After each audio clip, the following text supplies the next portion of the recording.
Zaman Habib Abdullah Al-Haddad, cinta sama Habib Abdullah Haddad.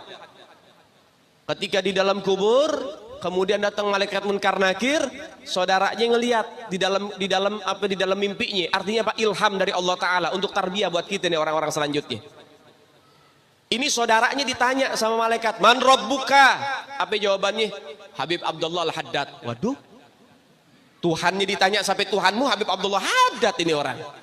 Ditanya lagi, "Man nabiyuka?" Habib Abdullah Al-Haddad. "Man kiblatuka?" Habib Abdullah Haddad. Semua pertanyaan dijawabnya satu, Habib Abdullah Haddad. Dengan hal itu karena kecintaan yang mendalam kepada Habib Abdullah Haddad, Habib Abdullah Haddad kasih syafaat. Datang ruhnya Habib Abdullah Haddad dikasih syafaat itu orang.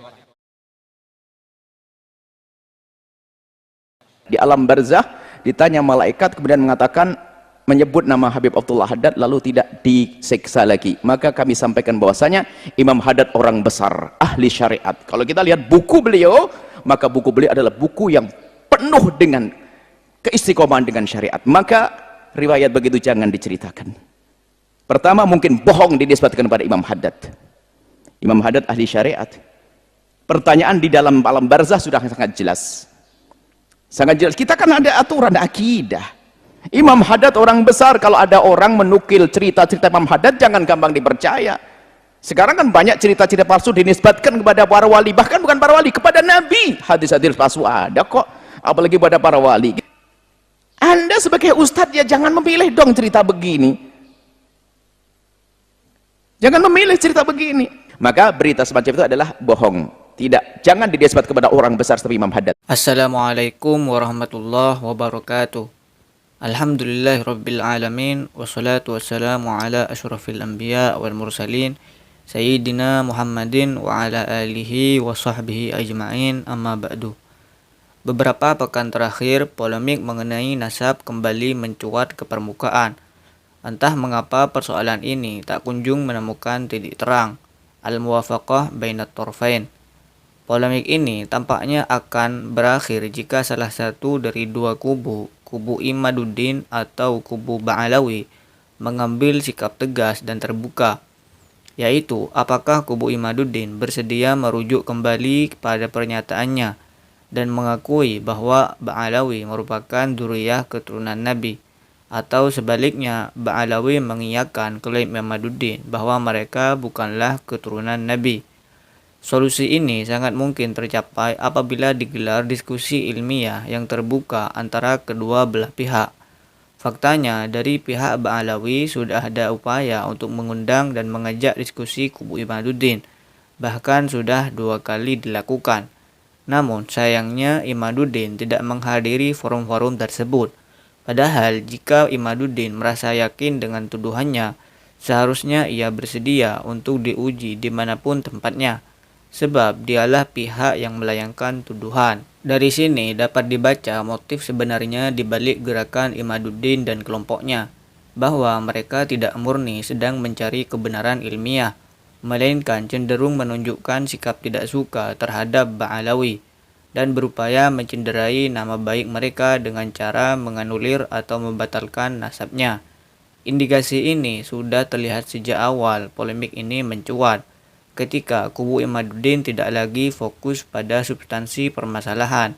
Mereka justru mengalihkan isu ke persoalan akhlak atau adab sebagian Ba'alawi yang dinilai tidak mencerminkan keturunan Nabi. Padahal ini jelas merupakan kekeliruan logika. Apa hubungannya antara nasab dan akhlak? Sejak kapan nasab menjadi batal hanya karena perilaku atau moral pribadi seseorang? Walaupun saya sendiri mengakui bahwa sebagian Ba'alawi memang ada yang berperilaku tidak pantas, namun hal tersebut tidak serta-merta dapat dijadikan dasar untuk menggugurkan nasab mereka. Nasab hanya bisa terputus apabila seseorang keluar dari Islam, bukan karena perilaku buruk. Contohnya adalah Abu Jahal. Ia masih memiliki hubungan darah dengan Nabi, tetapi tidak pernah dianggap sebagai Ahlul Bait, karena ia menolak kenubuwatan Rasulullah. Demikian pula Kan'an, anak kandung Nabi Nuh.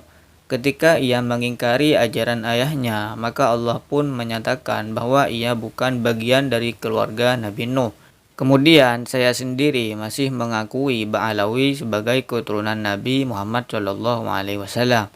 Saya mengikuti pendapat kibar ulama-ulama terdahulu dan tidak bisa goyah hanya karena klaim sampah Imaduddin dan kawan-kawannya. Namun sebagai catatan, bukan berarti saya membenarkan perilaku sebagian Ba'alawi yang tidak mencerminkan akhlak mulia. Mereka tetap perlu dikritik agar tidak terus-menerus berbangga diri dengan nasabnya, seolah-olah itu menjadi pembenaran atas segala sikap dan tindakan mereka. Jika mereka tidak melakukan introspeksi, bukan tidak mungkin kubu Imaduddin dan para pembenci Ba'alawi akan terus mengangkat isu nasab ini dengan semakin gencar. Intinya, mari kita bersikap netral dan objektif tanpa fanatisme ta'asubiyah terhadap satu golongan tertentu. Jika memang ada kesalahan dari pihak Ba'alawi, maka kritiklah dengan cara yang bijak dan membangun. Begitu pula kepada kubu Imaduddin, jangan sampai menyebarkan tuduhan atau fitnah yang justru membuat masyarakat semakin bingung dan terpecah. Seharusnya ulama-ulama dan ahlul bait saling menghormati dan bersinergi untuk kepentingan Islam dan kaum muslimin, bukan malah sebaliknya, saling serang dan menjatuhkan.